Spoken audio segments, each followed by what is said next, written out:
Gas on Track Stars Radio to let you know that this is one of the livest holy hip-hop radio shows on the face of the planet. And yeah, that's right, man. This is Preach That Fire from Hollafest Radio. You're in the field with the Track Stars. NYC, stand up. Yeah, back in the field with the Track Stars, Ryan Righteous, Sean Tanner, DJ Jeremiah.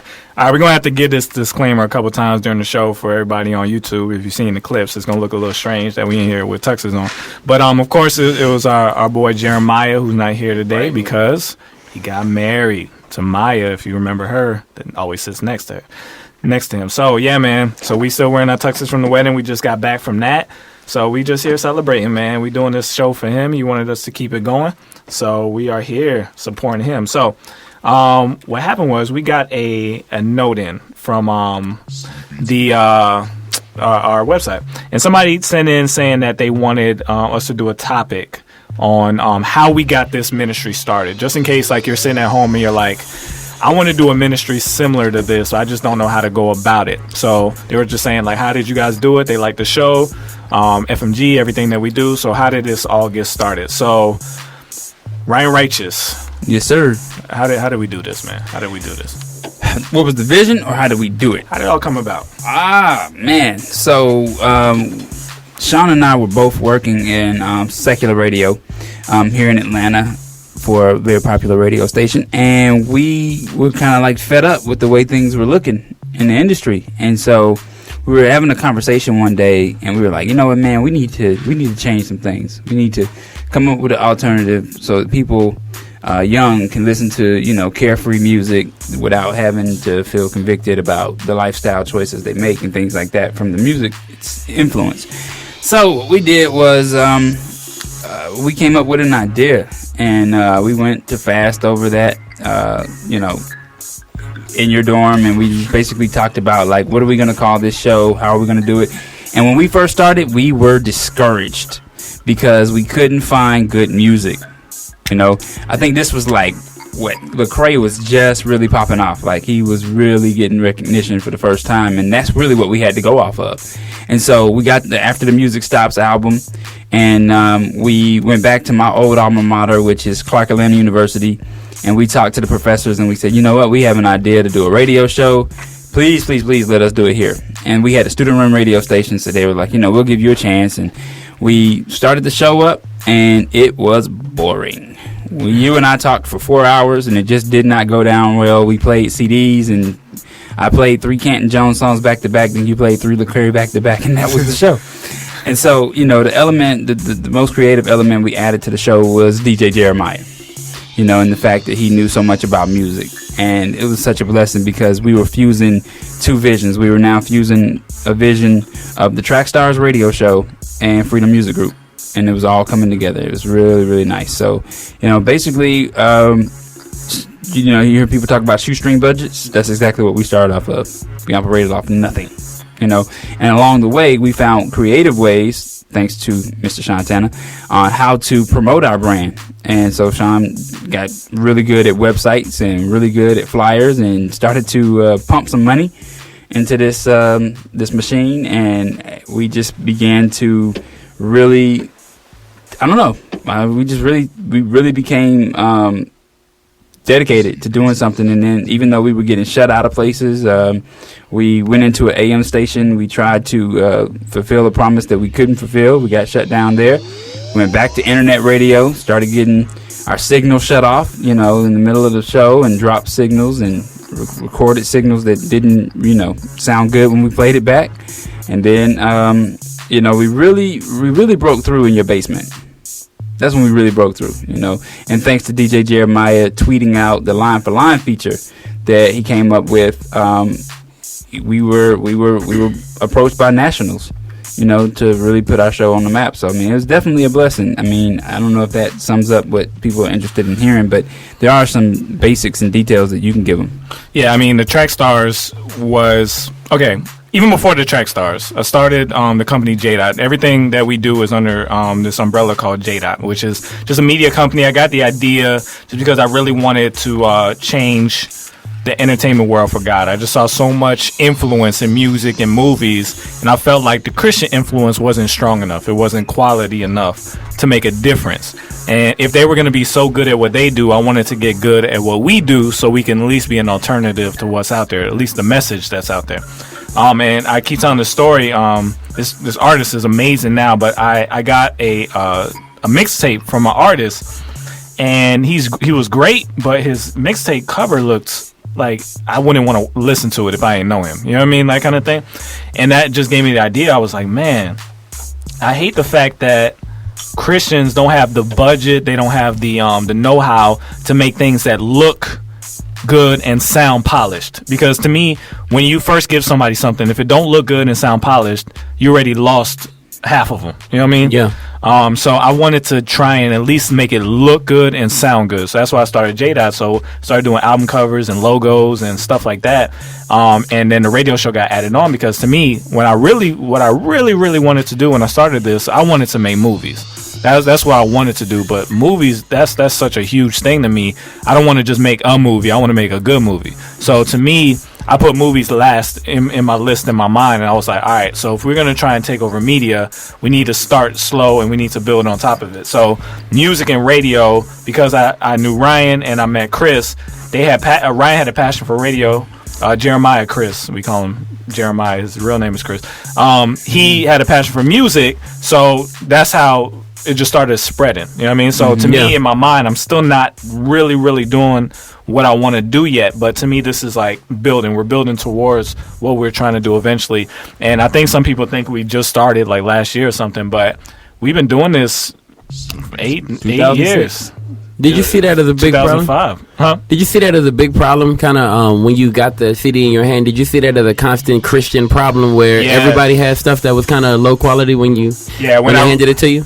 There was two moments in my life where I feel like God was preparing me for what He wanted me to do with my life. Yeah. The first one, when I was in high school, I was in gym, and there was another Christian kid in my class, but I didn't really claim him because he wasn't the coolest kid, and I was still, you know what I'm saying. But anyway, he brought a Gospel Gangster CD into the locker room, and he got destroyed for that CD. Oh yeah. And I did not take up for him at all. Why not?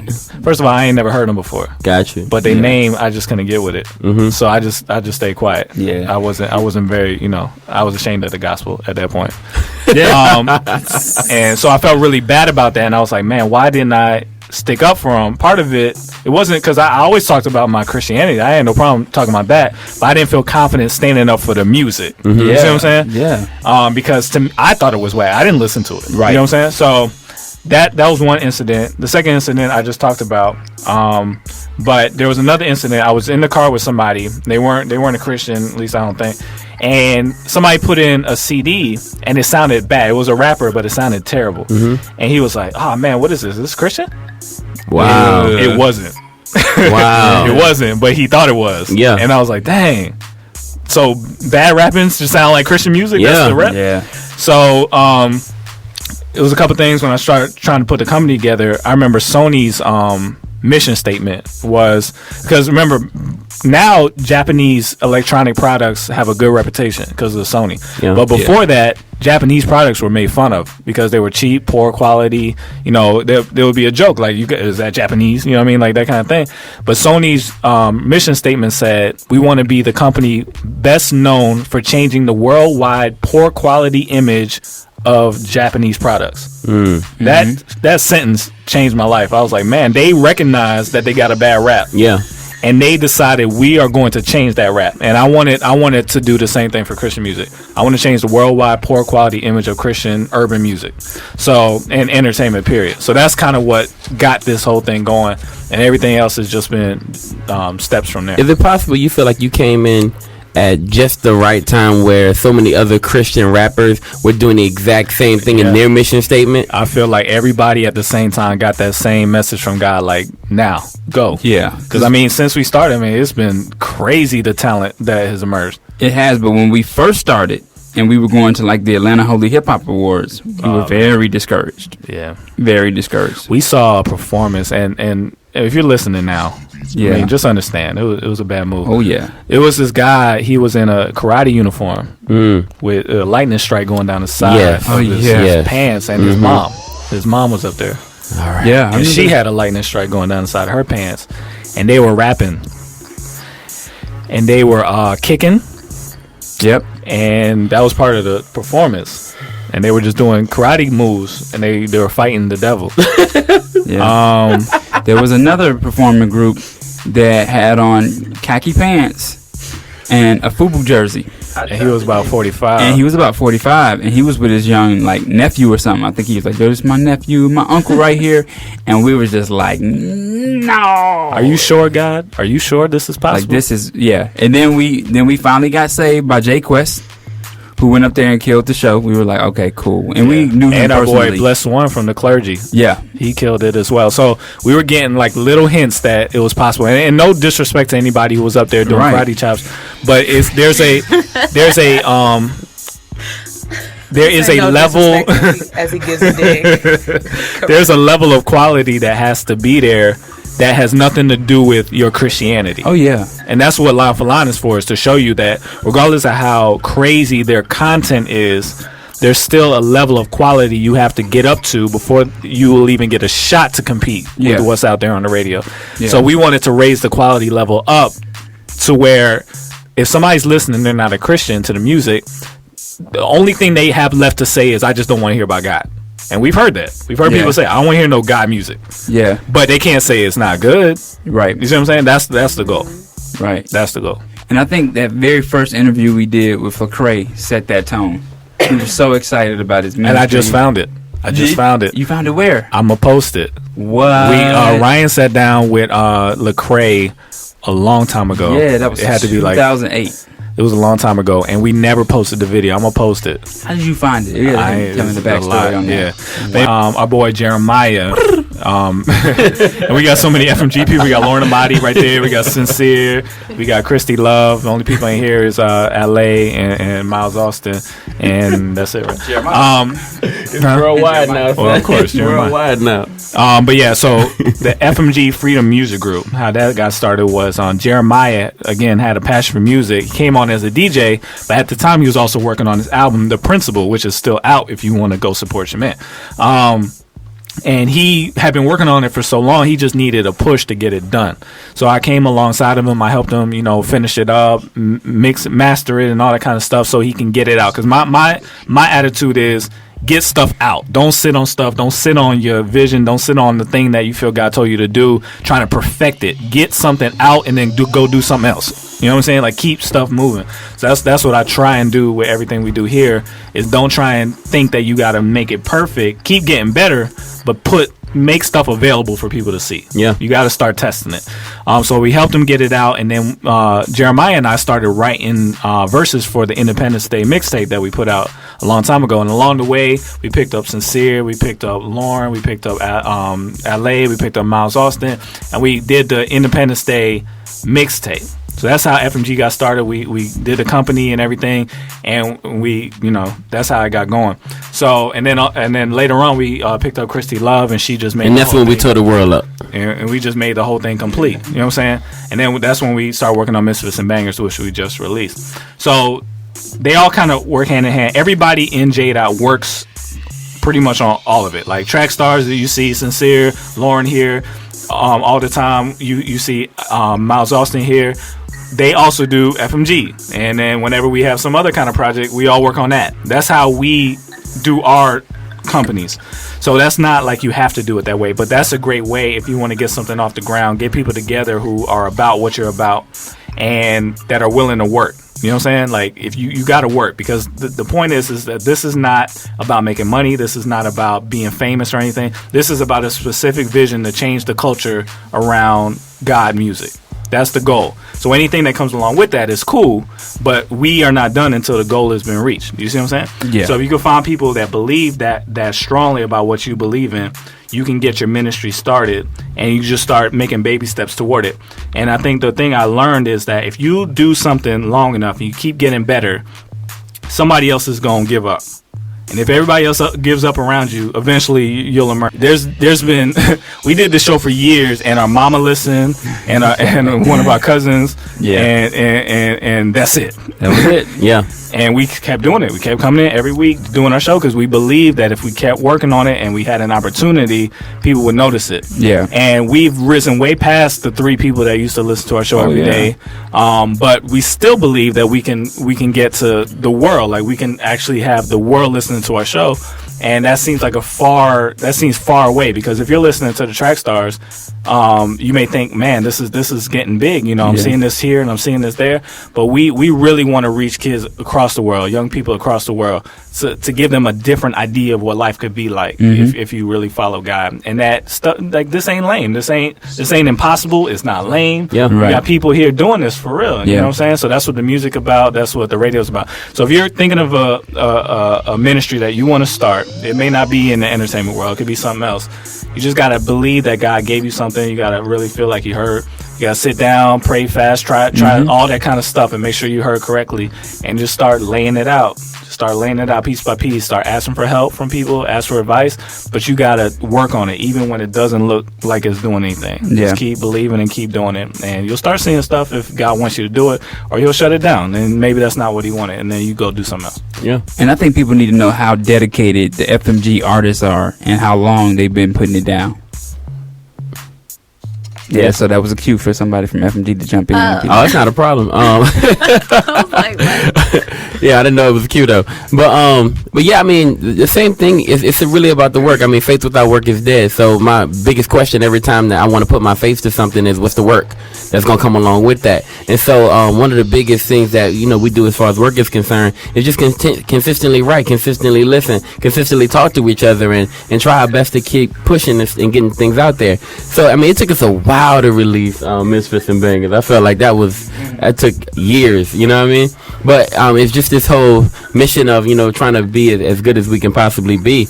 But I think that's what it is, just working as hard as you possibly can and pushing. I mean, no different from what secular artists are doing. They are pushing every day. They're working. They're getting at it. We have some other things in line, because we have a lot more. Everybody has jobs and stuff like that. But pushing, consistently getting stuff out there and introducing the world to new people. Like, what up, y'all? It's Christy Love. But no, I'm just really grateful for one, to have become a part of FMG, because I think Misfits and Bangers was in the work before I even joined the group. Yeah. And then it finally, got wrapped up while I was in it. But I just remember like 2 years ago, I was like doing nothing. I mean, I always aspired to sing and write and do all this kind of creative stuff in music, but I was doing nothing. And then, of course, I've known Miles Austin for years, since we were like 12. We go way back.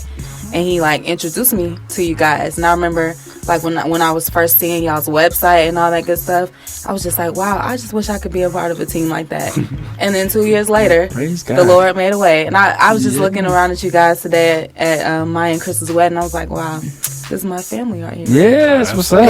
So I'm grateful for you guys. So hopefully you don't get mad that I'm shouting you out like this, but shout out to Heather for asking that question. We appreciate that. That was awesome for us to walk back through that, because it's been a while since we've thought through how we got to where we are now, and it feels like a long journey to us, but we're grateful that it's impacting people now. We've gotten a lot of great notes, YouTube and just in our inbox, of people saying that the show affects them, you know what I mean? Mm-hmm. And that means a lot to us, man, because we couldn't imagine it way back, 2006 in my dorm, that we would be reaching the amount of people that we reach on a weekly basis. So can I ask a question, though? We appreciate it. What's up? What you guys feel that was your lowest point, and when you were the most discouraged, and then getting over that hump and getting into kind of where you are now? MySpace.